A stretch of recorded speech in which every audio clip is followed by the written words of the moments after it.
दुनिया में कुछ लोगों का मानना ये है कि किस्मत भगवान लिखता है। कुछ लोगों का मानना ये है कि नहीं, किस्मत इंसान के हाथों में होती है। जैसा इंसान कर्म करता है, ऐसे ही किस्मत बन जाती है। दोनों बातें कई बार अपनी जगह पे सही होती हैं।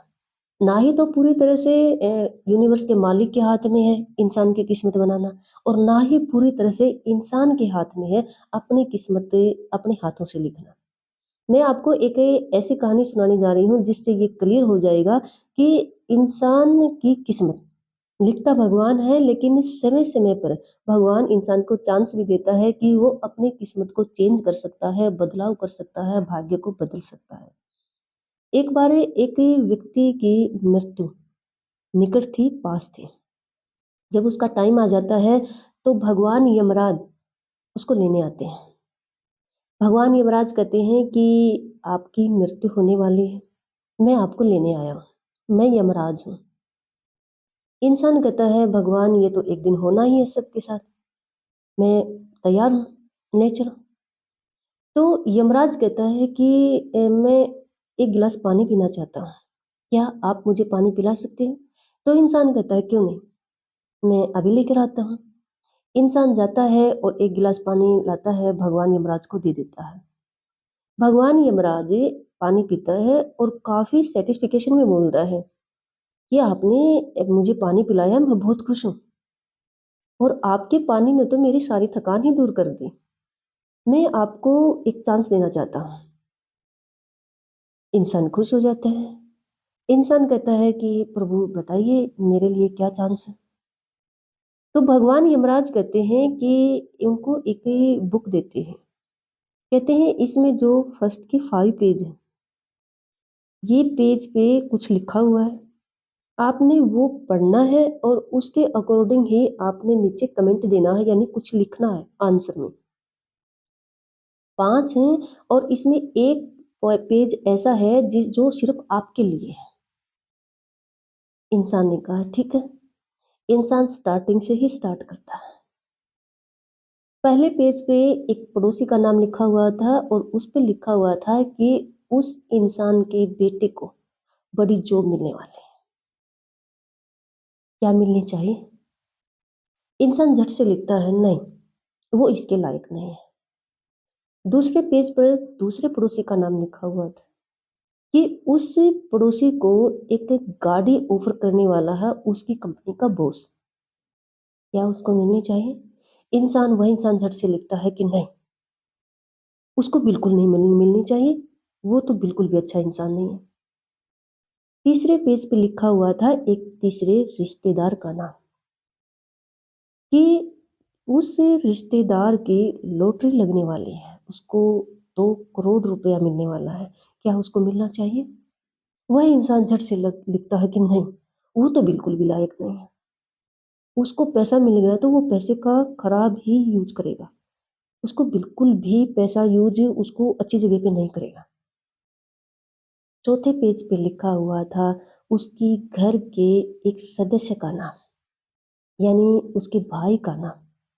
और यमरा उस लाइन में लिखा हुआ था कि आपके भाई को आपकी प्रॉपर्टी का आधा हिस्सा तो मिला ही मिला है, लेकिन आपसे ज़्यादा मिलेगा क्योंकि आपके पेरेंट्स मानते हैं कि वो आपसे ज़्यादा लायक है। तो इंसान झट से लिखता है कि नहीं, वो कैसे लायक हो सकता है? उसने तो ये किया क्या 2-3 पे बातें लिखता है। जब 5वाँ पेज पे लगता है, हाँ, मैं आपको बताना भूल गई, जैसे ही ये पेजेज़ दिए थे तो भगवान यमराज ने साथ में कहा था कि आपके पास सिर्फ 10 मिनट है। जैसे ही नेक्स्ट पेज पलटता है, तो भगवान यमराज उससे वो बुक ले लेते हैं और कहते हैं आपके 10 मिनट खत्म हुए। ये कहानी हमें क्या सिखा रही है? पहली बात तो ये, जब भगवान यमराज ने ये कह दिया था कि इसमें 5 पेजेज़ हैं और 1 पेज आपके लिए है, और स्टार्ट के पेज पे उसने अपने पड़ोसी के बारे में देखा तो उसने झट से अपना पेज ढूँढना चाहिए था। पेज 5 ही थे। अपना पेज ढूँढना चाहिए था कि उसमें क्या अवसर है उसको। दूसरे पेज में भी पड़ोसी का था, तीसरे पेज में भी पड़ोसी का था, चौथे में रिश्तेदार मतलब भाई वगैरह जो भी चारों पेजेज़ पर।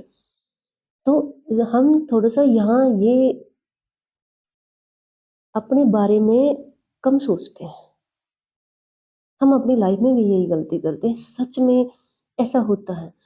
इंसान हम क्या कर रहे हैं, हमारे आस-पास क्या हो रहा है, हमारे पड़ोसी के साथ क्या हो रहा है, हमारे रिश्तेदारों के साथ क्या हो रहा है, हमारे भाइयों के साथ क्या हो रहा है, हमारा ज़्यादा फ़ोकस हमारी लाइफ का इसी पे रहता है। कौन क्या कर रहा है, हम भूल जाते हैं, हमारी अपनी लाइफ है। हमें अपनी लाइफ में क्या सही करना चाहिए, हम क्या कुछ कुछ क्या हमारी लाइफ में गलत हो रहा है और हम कैसे उसको ठीक कर सकते हैं, हम भूल जाते हैं इस बात को। बिल्कुल इस कहानी की तरह हमारी लाइफ में भी हम सारा ध्यान ये भाइयों के चक्कर में, ये पड़ोसियों के चक्कर में, ये रिश्तेदारों के चक्कर में, उनके यहाँ ऐसा हो रहा है, वैसा हो रहा है और भूल जाते हैं हमारी अपनी लाइफ हमें अवसर देती है। हमारी अपनी लाइफ हमें मौका देती है कई बार अपनी लाइफ चेंज करने का, अपना भाग्य चेंज करने का, अपनी किस्मत चेंज करने का। भगवान किस्मत ज़रूर लिखते हैं, लेकिन चांसेस देते हैं, मौके देते हैं लाइफ में कि जो भाग्य लिखा हुआ है, किस्मत लिखी हुई है, उसको चेंज करने का। लेकिन हम ध्यान नहीं देते हैं। पेजेज़ और भी होते हैं और हमारा ध्यान उन पेजेज़ में ज़्यादा हो जाता है। आस-पास की घटनाओं में ज़्यादा हो जाता है। अड़ोसी-पड़ोसी की घटनाओं में ज़्यादा हो जाता है, रिश्तेदारों की घटनाओं में ज़्यादा हो जाता है और भूल जाते हैं हम खुद के बारे में। बस छोटी-सी यही मिस्टेक करते हैं। हम अपने बारे में सोचिए, हमारी लाइफ़ कैसे चल रही है? हमें भगवान चांस दे रहा है, हमारी लाइफ़ चांस दे रहा है, उस चांस को पहचानें और अपनी लाइफ़ की जो किस्मत है, उसको थोड़ा-सा चेंज कर सकते हैं। अपनी लाइफ़ में कुछ गलत हो रहा है, कुछ ज़्यादा संघर्ष हो रहा है, उसको थोड़ा-सा ठीक कर सकते हैं।